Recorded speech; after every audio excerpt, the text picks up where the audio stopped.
Why I like robotics. I like making things that moved from an early age. That includes electrical things as well as things that worked mechanically.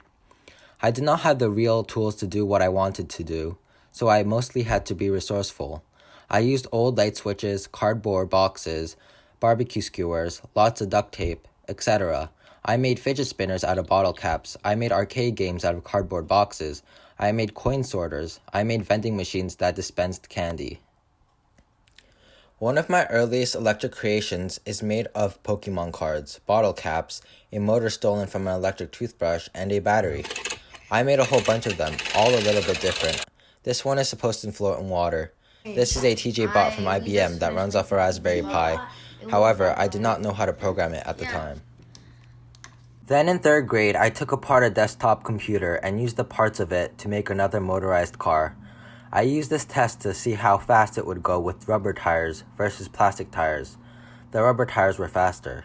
I also made some commercially made toy robots, some with sensors, others with solar panels, but they were nowhere near as difficult as the projects I made from scratch. Stuff I make from scratch is often very finicky and temperamental and requires a lot of revision and patience. Here's me making a homemade bagpipe out of PVC pipes, electrical tape, plastic bags, and duct tape.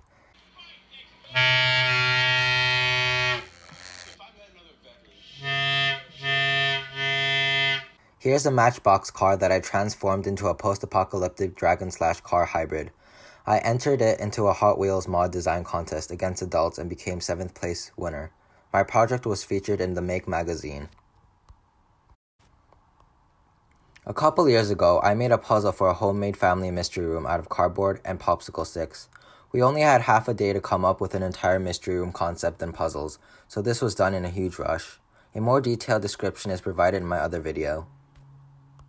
Before COVID, I made a transformer mask that opened and closed using hydraulics. I am a pretty detail-oriented person and took my time on this project so the angles and cuts would be just right.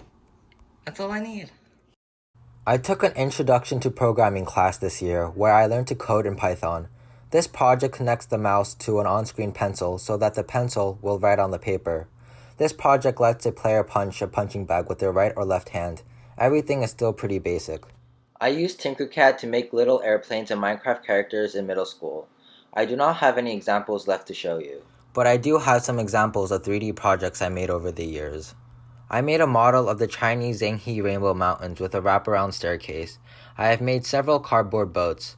This one opens up so that you can see the chambers on the inside. Last summer, I started making circuits with a soldering iron. Here are some examples. This one is an intruder alarm. This one is a car. This one is a multi-feature clock. This one is another alarm. Additionally, I used a breadboard when making my Arduino projects. I worked at a bike shop last summer building bikes, tuning bikes, and fixing bikes. My own bike was a fixer-upper from a dumpster. I cleaned up gears, cables, changed, replaced the derailleurs. I also worked with my dad on simple constructions using drills, jigsaws, handsaws, and sheetrock. I am good with my hands.